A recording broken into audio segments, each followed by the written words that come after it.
Welcome to Soulful Insights, where we heal trauma and anxiety at the root, reconnect with our inner wisdom, and reclaim our power through spiritual sovereignty. I'm your host, Tandi, and I'm really glad you're here today. So, fair warning before we get started, this is going to be a two-part series. And so this will maybe a little bit longer, and then next week we will follow up with the rest of this one.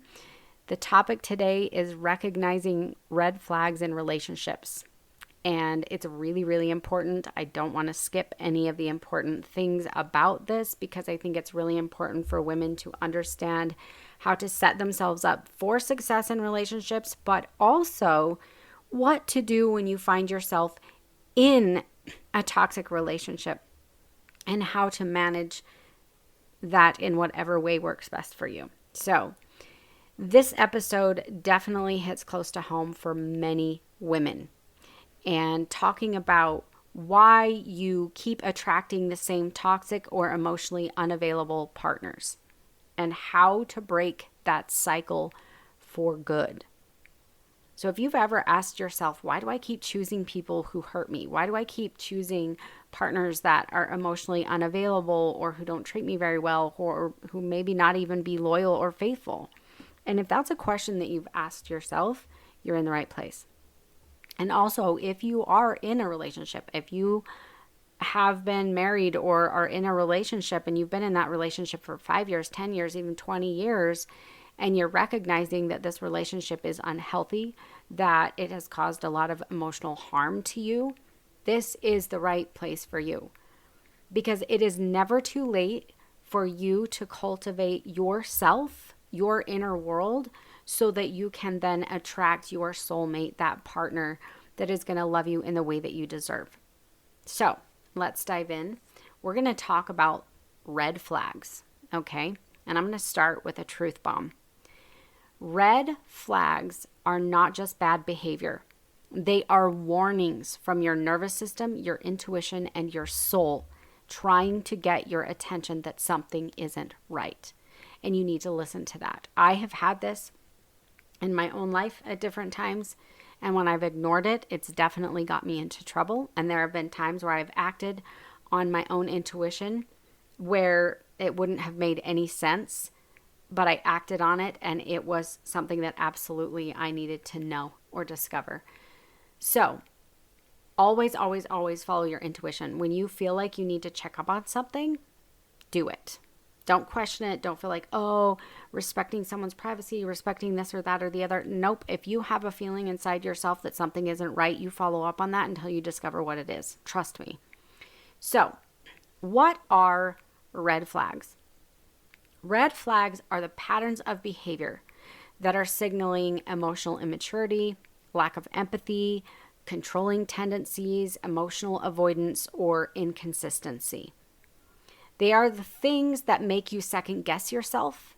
They make you feel small, confused, that you may feel anxious in a relationship. You may not feel like you can trust that person because they're inconsistent or seem to be hiding things, whatever, okay?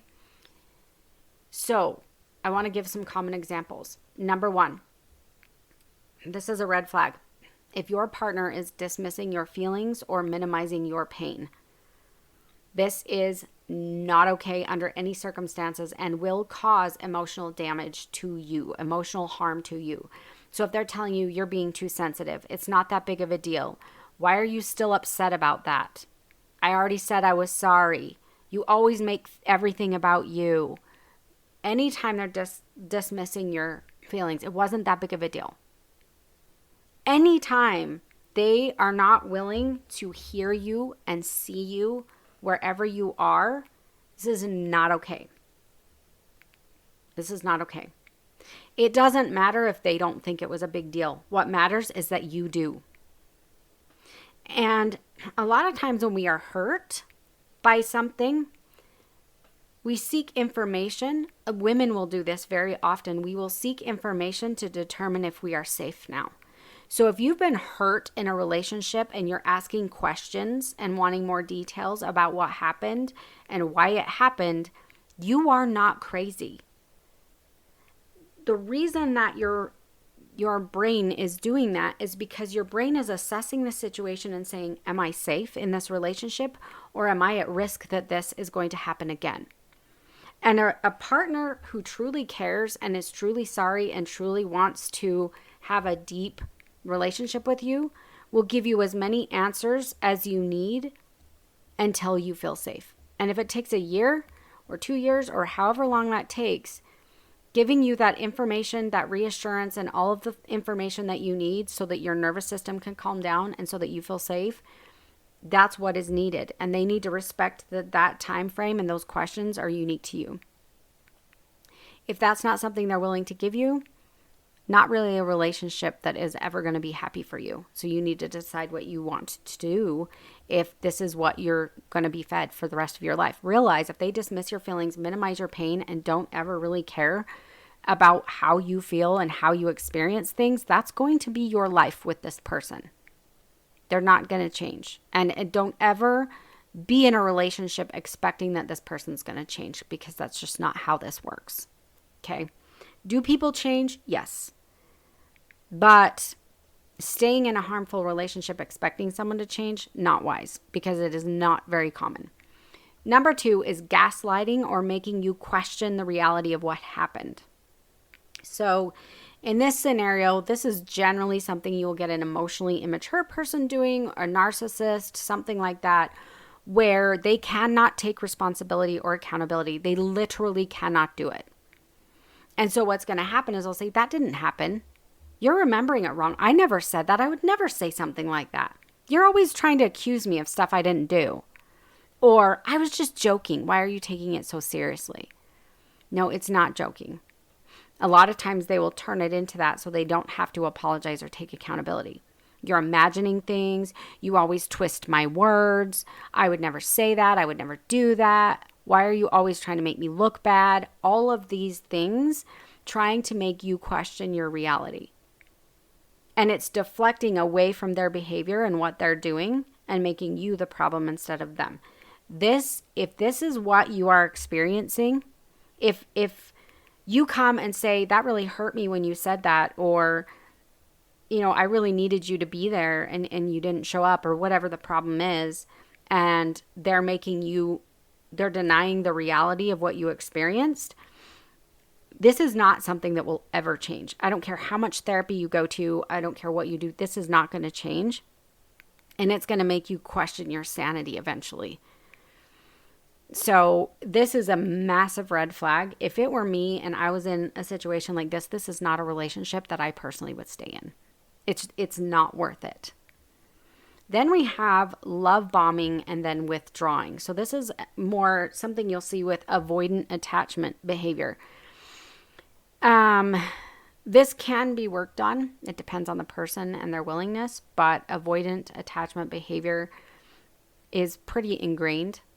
And if you have an anxious attachment style person with an avoidant, it's a recipe for disaster. Because the anxious attachment makes the avoidant person want to run away even more, and it just causes pain for both of them. So if you're in this situation, either very intense therapy or it's very likely going to be a really unhappy relationship for both of you. So initially, they will send long romantic texts every day. It seems really great in the beginning, and then suddenly they'll go silent for days without an explanation, or they'll start wanting space, or they'll stop sending such romantic things and they just kind of start to back off. Maybe they'll start telling you you're the one within the first week, and they're love bombing you and you're so amazing and I have all these feelings for you, and then they become emotionally distant as the relationship progresses. This is why you need to take time in relationships and take it slow. Because you need to see who this person is on all levels before you jump in with both feet, before you move in together, before you get engaged, before you decide to get married, whatever it is that you decide to do. In fact, I would recommend holding off on getting too intimate for a while. Because once you get really emotionally involved to the level of high levels of intimacy, it gets harder and harder to break that relationship off. And when you get avoidant behavior, a lot of times you're going to end up with people that are unfaithful and a lot of other things you just don't want. So you want to see this before you get too involved. They may give you constant physical affection at first. They may want to move really quickly into intimacy. That's why I'm saying you are better off being mindful about what physical affection and intimacy you give. Because what will happen is they will be like going for it. It'll be physical affection on the first date, and it will just continue very, very rapidly. But then they start to pull away as the months go on, and then they start saying they need space anytime you want closeness or you want to spend time together, and it becomes really painful. So be really careful when you're initially in a relationship with someone. It can be really romantic and really intense for 3 months, 6 months, whatever. But you get someone with this avoidant behavior, eventually they're going to pull away, and that loving part that you loved initially, it will never come back. And I just want you to be aware of that. A lot of women constantly wait. Like, it was amazing in the beginning. It was so wonderful. And he just doted over me, and it was so amazing. And they keep waiting for that. Honey, he's not, it's never going to change. Women and men both will do this. When they have an avoidance attachment style, it's not coming back. And this is why you really need to be very mindful about what you're doing and how you're engaging with relationships. It's like, protect yourself. You know what I'm saying? And I always teach women this in every regard, that we guard ourselves. I mean, yeah, we're going to have feelings. We are going to want to be intimate. We're going to have those feelings. It doesn't mean we always need to act on them. And sometimes when we do, we get ourselves emotionally involved and we get ourselves into trouble, make relationships a lot more complicated and a lot more difficult because we don't manage ourselves and we don't engage with relationships intentionally. I'm not going to let urges dictate my life. If we did that, it would be a complete mess. Every one of us would be 500 pounds if we let urges just take over. Every time you had an urge for a donut, every time you have an urge to smack someone, every time you have an urge to swear at your boss, we don't give in to those. We are more intentional because we know that we shouldn't behave that way. It's the same with intimacy. The more that you engage consciously and intentionally, the more you're going to be able to find the relationship that you want, rather than getting way physically involved with someone and then realizing, whoa, this is not what I thought. This is definitely advice I would give. But to finish this one off, with someone with an avoidant attachment style, they don't want to tell you where they are. They start wanting to hang out with buddies. They just start really, or friends, they start backing off. It's not going to change. It'll be that way till the day you die. And if that's not what you want, this is not the relationship for you. They may disrespect boundaries. This is another really big red flag. They keep calling or texting you. So let's say you go on a date or two with someone and they are just constantly texting, constantly calling, wanting to know what you're doing. It's like, we've only been on a couple of dates. You don't owe that person anything at this point, right? And you're just like, hey, whoa, I need some space. This is a huge red flag, that this person is controlling, that this person has some issues. They may push for intimacy after you've expressed that you're not ready or you don't want to. And this is the thing with women that they don't understand, is a healthy man, let's say you've been dating, I don't know how long, you're at your apartment and you're kissing, some stuff is going on, and you're like, and then all of a sudden you're like, okay, like I don't want to go any farther than this, and they pressure you. That is a red flag. And I know people personally who have ended up marrying someone who did this to them, and pushed and pushed and pushed and pushed. And what you don't realize is, if a man does not have control over his desire and over himself in that area, he's not going to have control over it when you're married. And do you know what that means? That means he's not going to be faithful to you. That's the reality. And I don't care what relationship, okay? This goes both ways. Women can do this as well. Um, I just want to be clear that I'm kind of speaking from my own side of things. And so sometimes I will say men, but yes, women can do this as well. You can have a woman that's pushing for intimacy and you're saying no. It doesn't matter who your partner is, who you are dating. If they are pushing for something that you aren't comfortable with, leave immediately. Do not engage with that relationship anymore, because it is just going to end in heartbreak. And the individual that I know of that experienced this from a man that she was dating and ended up marrying him, he was not faithful, and that's what you're going to find. So that is an absolute no. Also, sharing private details about you or your relationship with others. So this is really important, especially if you ask them not to share details with someone. But also, there's just common decency that you don't share intimate details about your relationship or private things about someone. If they are doing that, they're not respecting you. And they may end up using private details about you if you ever break off the relationship. So if there are photos that have been shared or intimate details about yourself that have been shared in a relationship and you end up breaking it off, those photos may end up online. I just want you to realize that if this person has been in this type of behavior of trying to control you, manipulate you, disrespecting your boundaries, this is why I always warn women when you are dating someone, don't send photos. If you don't want them to end up online, don't do it. Because this happens all too often. I've heard so many stories of this happening, and women even losing jobs and other things because of photos like this being put up online, because they dated a guy and he ended up being not a great person. They break it off, and the next thing you know, there it has actually even been done where it's been put on someone's Facebook account so their friends and family see things. You need to respect yourself and guard yourself in the ways that you want, because when you are engaging in relationships, you don't know this person, especially if you've been dating or in a relationship with this person for less than at least a year, maybe more. And I wish more women really guarded themselves and their respect, the respect of themselves. So then we move into dishonesty in relationships. So they're lying about where they were or who they were with. You catch them in lies. They hide messages, delete texts.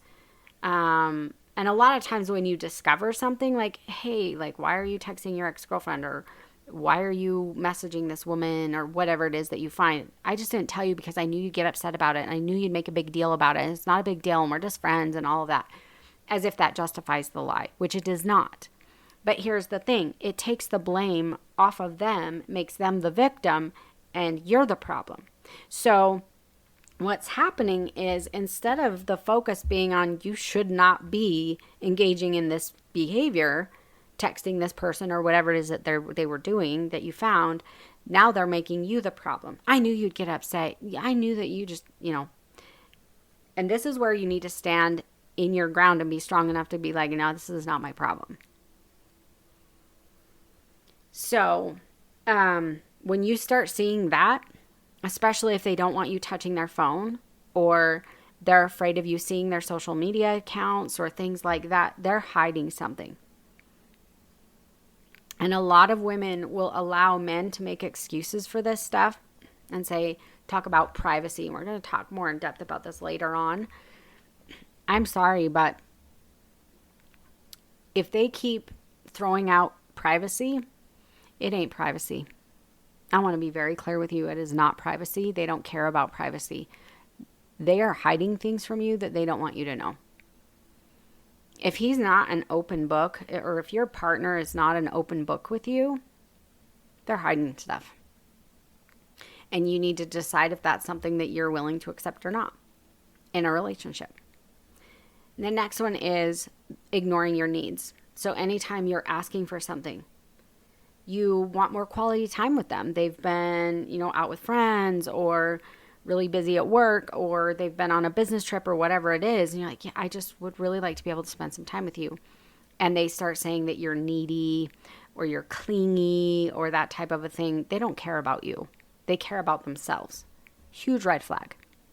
If you express that you need more communication, that you want to talk to them, you want more connection in that way, and they're rolling their eyes, they're ignoring you, or they just say, I'm just not like that, I'm not super talkative. The problem is it doesn't matter what they are like. It matters that you have a need. And if they love you and care about you truly, then they will care about your needs.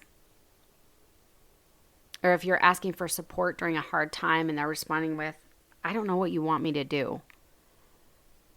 Whatever it might be. Again, huge red flags, because this is showing they are more concerned about themselves than you. That's not what you want in a relationship. And the next one is expect you to carry the emotional load of the relationship. So if they're venting about their problems constantly but never asking how you're doing,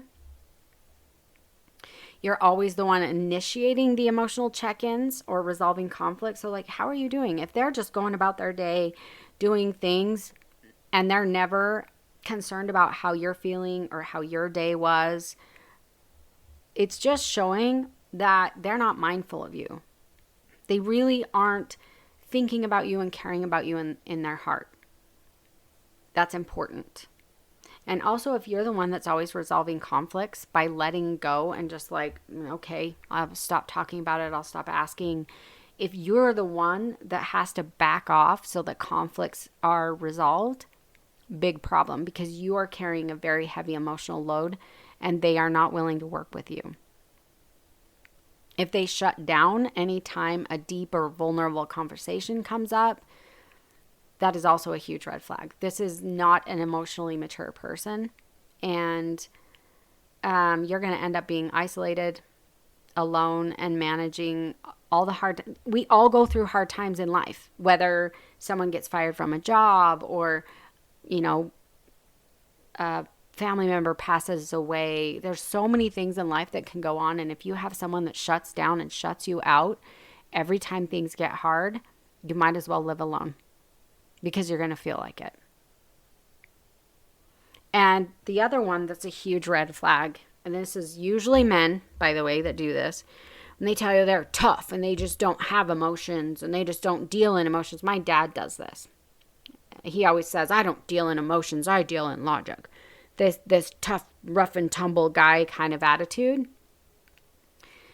Yeah, well, my dad almost exclusively deals in emotions and beat the hell out of me as a kid and yelled and screamed and could not manage his own emotions.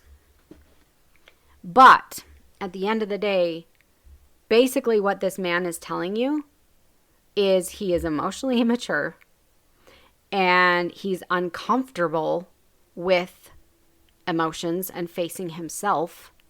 So a lot of what this means is he had to shut down as a child because he was told to toughen up and don't act like a girl and don't be a sissy. And he was told all these things. And he thinks, so all of the hurt that he as a little boy felt was never shown. It was shut down. He has emotions, let's be real. But when it comes right down to it, he can't see himself and his own emotions. He is not going to see yours. He's not going to be there for you. And that's what he's telling you. When he tries to say he's tough and he doesn't have emotions, he's literally saying, I don't care about yours. I'm not going to be there for you. I'm not going to hold space for you. And that is part of what masculine energy does, is hold the line and be steady for the female energy. And unfortunately, a lot of men have been raised in extremely toxic ways, which makes them very poor partners. So when he tells you this, I just want you to know you will carry all of the emotional load of life all by yourself. And when you cry and you struggle, let's say you lost a loved one, it was devastating and you're crying, he ain't showing up for you. He's going to walk out the door and be like, I'm not dealing with this. And if that's not what you want, this is not the relationship for you. This is a very, very unhealthy man that has to act like he's tough and can't handle your emotions. That's part of what that masculine and feminine energy flow is. So let's move into the next one. He expects you to carry the entire load of household labor. So he leaves dishes everywhere and says it's your job to clean the house. It's a woman's job to clean. Expects you to plan and prepare all the meals, do the laundry, without offering to participate in any of the household labor at all.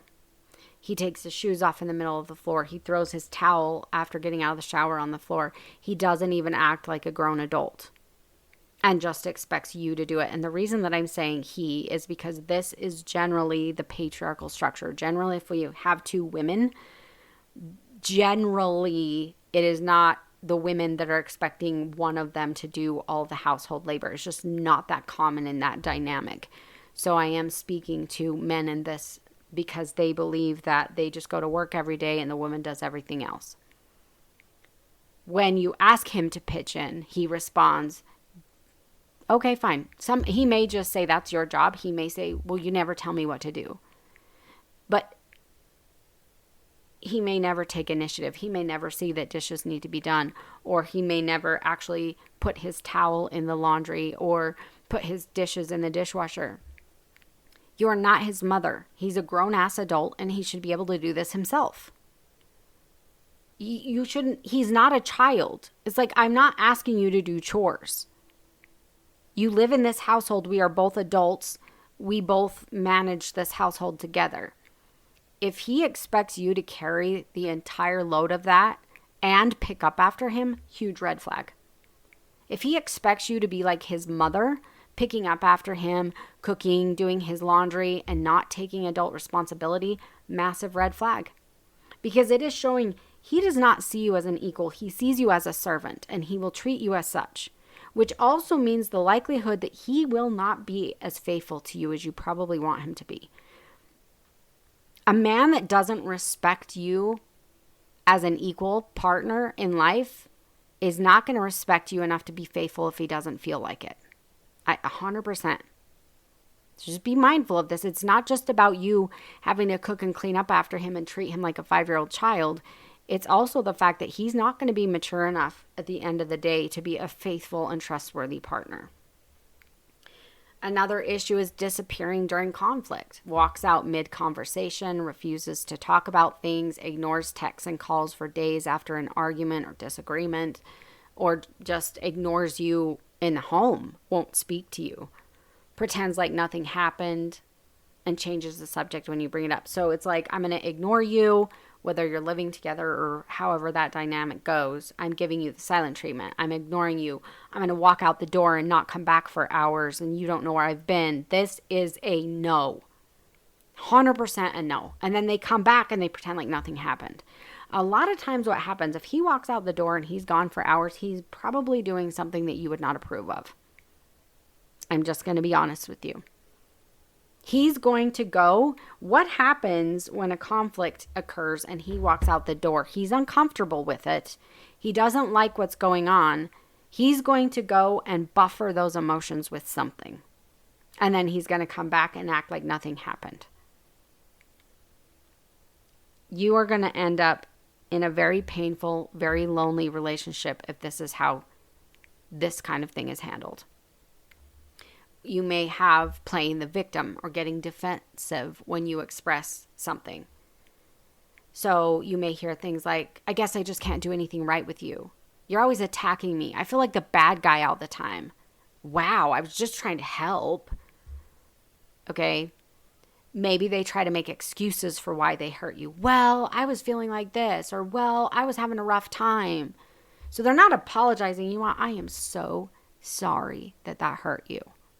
It's like excuses. Well, this was the reason. I don't care what the reason is. I'm sorry. That's what needs to happen. Take accountability and say, I'm sorry. That's what a mature person does. If they are making excuses for why they did something, big red flag. Because there's more toxic behavior underneath that. Here's the big kicker with all of these. Most of us see these red flags and we excuse them. We tell ourselves, oh, they had a hard childhood, or they were just really stressed out, or maybe I was just overreacting. Why do you do that? It's because on some level it feels familiar to you.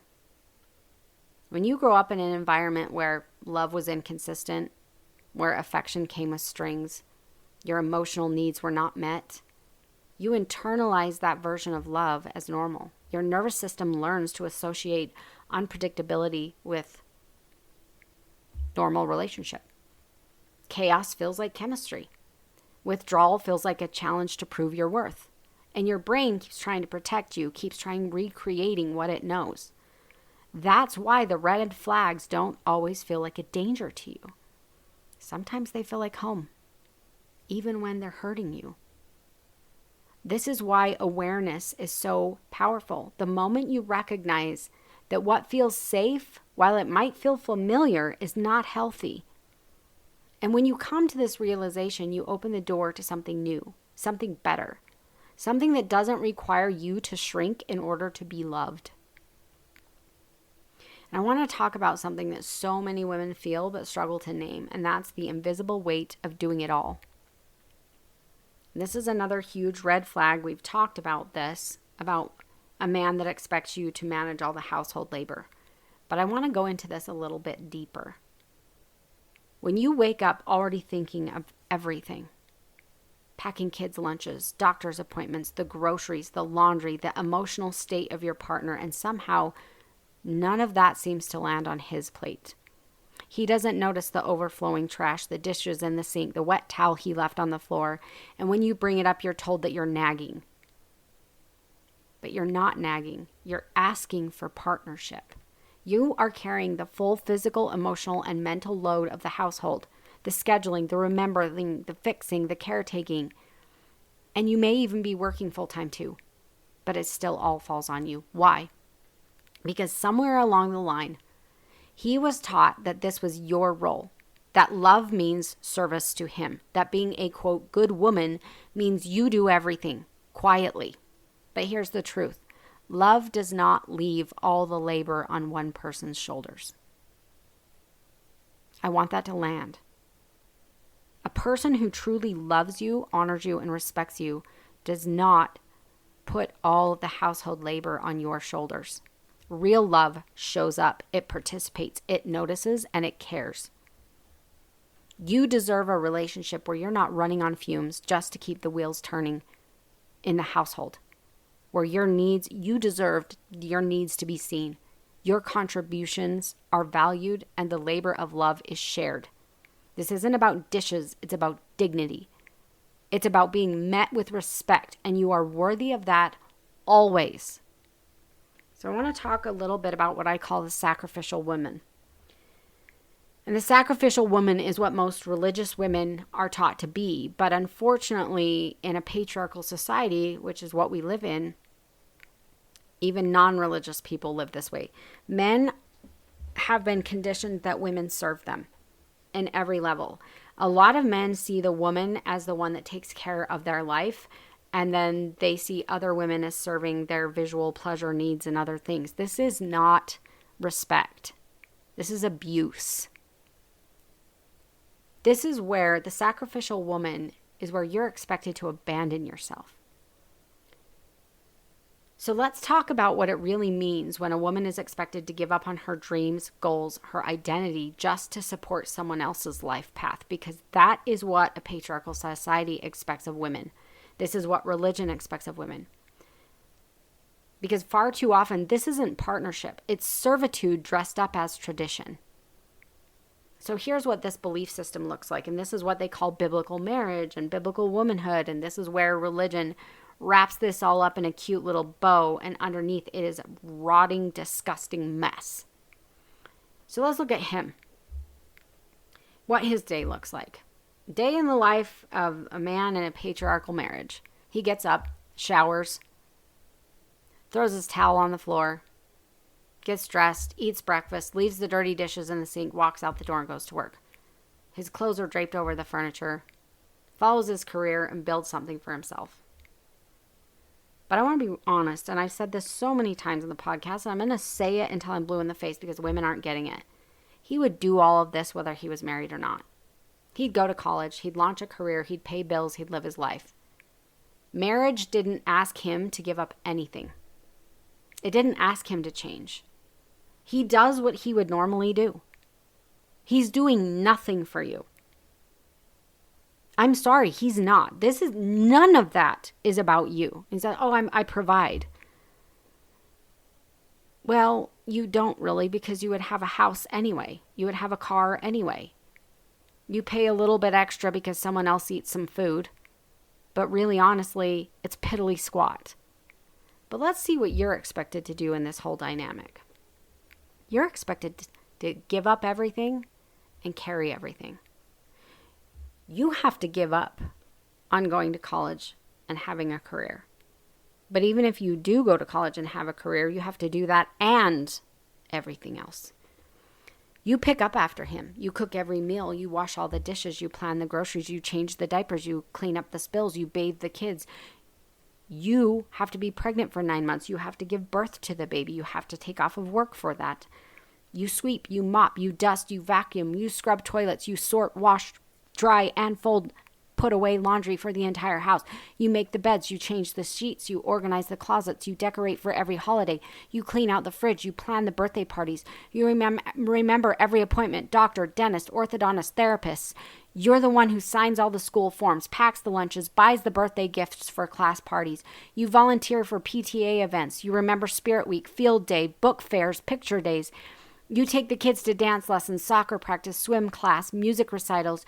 You help with homework. You mediate fights. You manage meltdowns. You manage the tantrums. You remember to buy new shoes before they outgrow the old ones. You soothe the anxiety. You answer the questions, and you nurture their souls.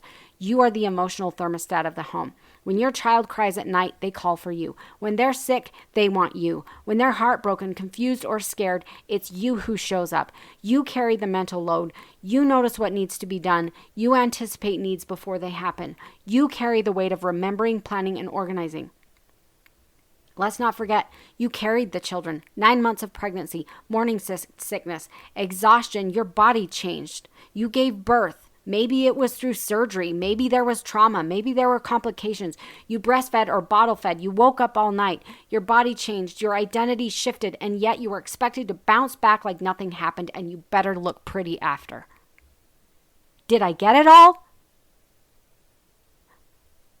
That's not okay.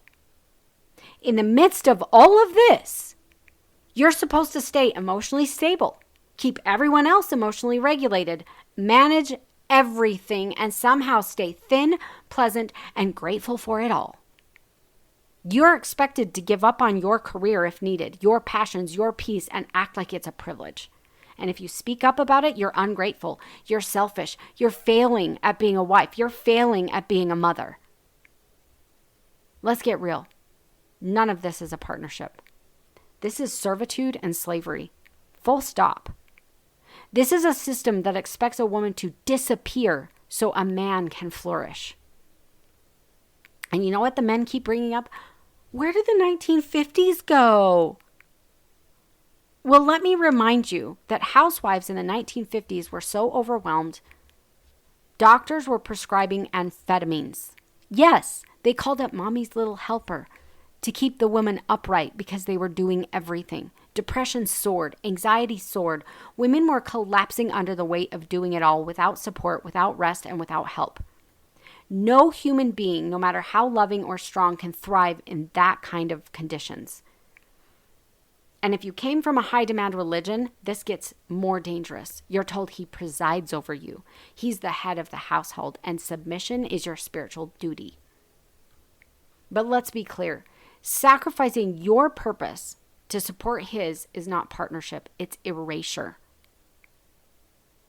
Did you hear that?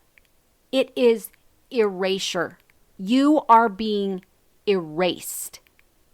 You matter. Your voice matters. Your dreams matter. You are not put on this earth to be someone's unpaid, unthanked maid. You are not here to revolve around his life. You are here to live. You are here to create. You are here to feel joy, to build something of your own. And any love that demands your disappearance is not love at all. So we're going to end this section here. I want you, if this is resonating with you, if you are experiencing these things, I want you to tune in next week because we are going to continue this discussion about red flags in relationships. And next week, we're going to talk about what you can do about this. So I really hope that this is starting to open up your eyes to the reality of what women face in our society. And unfortunately, in relationships, generally with men, women find themselves in roles of servitude. And they find themselves being ignored, gaslit, and men just expecting the women to sit down, shut up, do what they expect, and not ask for anything. And I want to just say that my heart goes out to you. I have seen this all too often with women who are unhappy. And a lot of times they live on autopilot and they don't even realize that life can be better. And the thing is, they say, how do I find a decent man? How do I find it? And you know what? When we start demanding better, men are going to have to step up. And that's where it is. When we talk about rape culture, when we talk about this culture of demanding everything out of women and all the things that are happening, we talk about men sexualizing women and catcalling and all the stuff that goes on. It's not our responsibility to manage them, but it is our responsibility to demand the respect. Because when women stop serving men in all aspects, men all of a sudden have to step up. If men that catcalled women, if there were no women that were willing to be in relationships with them, if women were like, listen, if you want to go out checking out every woman on the street and treating women like they are objects for your visual pleasure, ain't no woman going to touch you with a 10-foot pole. When we start acting like that, it's going to motivate men to be like, you either step it up and like get right with yourself, or you end up alone. And guess what?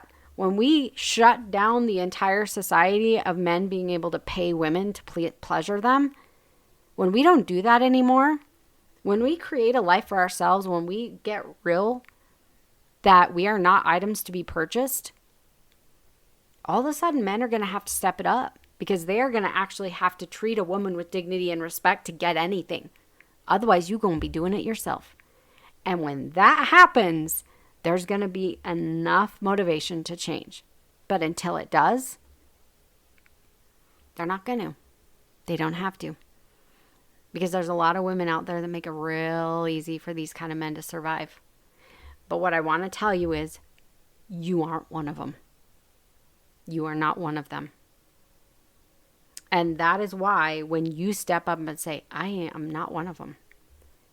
And when men start seeing that women are standing up and going, nah, you want to have your, quote, privacy? Sure, I'll give you privacy. This relationship is done.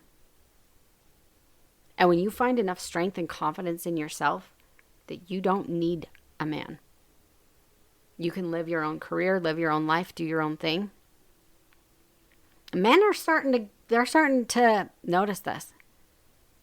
They're starting to notice that women aren't putting up with this anymore. And you know what? The more that we do it, the more that we turn around and call them out when they catcall us and we make it real uncomfortable, that's when things change. We aren't responsible for it, but we were born into a patriarchal society. But the only way we're going to change it is if we don't allow it. And I want you to see and listen to these messages and what I'm sharing with you. I want you to see this toxicity and I want you to say, I am not willing to accept this in my life. And the reality is, if you are in a relationship, if it were me right now at my age, if I were in a relationship, my husband is absolutely a beautiful soul. We are high school sweethearts and our relationship is beautiful. But if it was not, if he showed these types of red flags, I wouldn't stay. I would create my own life. And you know what? I wouldn't be out looking for another man either. It would be, I have my own life within myself. I will have friends. I will have things to do. I will have a career. I will have my own house. I will have my own things. And if there is someone that comes into my life that brings joy and happiness and connection and depth, and this person is my best friend, and they just feel like a soulmate to me, great. But if that never happens, I'm also okay. And that's where every woman needs to be. And that's where I want you to be. So that you can live your best life. And let these men go live a lonely life somewhere because no women want them. We need to be healthy within ourselves and know that we deserve better than this crap. And men are going to have to do the work. You're going to have to go to therapy. He's going to have to do something. We're not just going to sit there and say, oh, drown your emotions away in alcohol. Great idea. You know, we're not doing that anymore. We're not putting up with that anymore. You throw your clothes on the floor and your towels on the floor and just think that you have a mommy that's going to clean up after you. No, we expect grown adult men who can take care of themselves. And when we start raising the bar, men are going to have to meet it or they end up alone. And you're going to have to get real with yourself because you deserve more and you need to see that you do. And we're going to talk about how you get there in the next one. So do not miss the next episode. We're going to go into emotionally immature partners, narcissistic partners. And then we're going to end with how do we get where we want to be. So I hope to see you in the next one. I know I can rant forever, but I'm really passionate about this for women. Women are the ones that I offer the most help for. And I know this was a long episode, but it's really important because we need to change the narrative. And it's going to have to start with us because if we keep accepting this crappy behavior, it isn't going to change. We're not responsible for it, but we also don't have to accept it. So I love all of you. I am so grateful for you for being here with me, and I hope to see you in the next episode.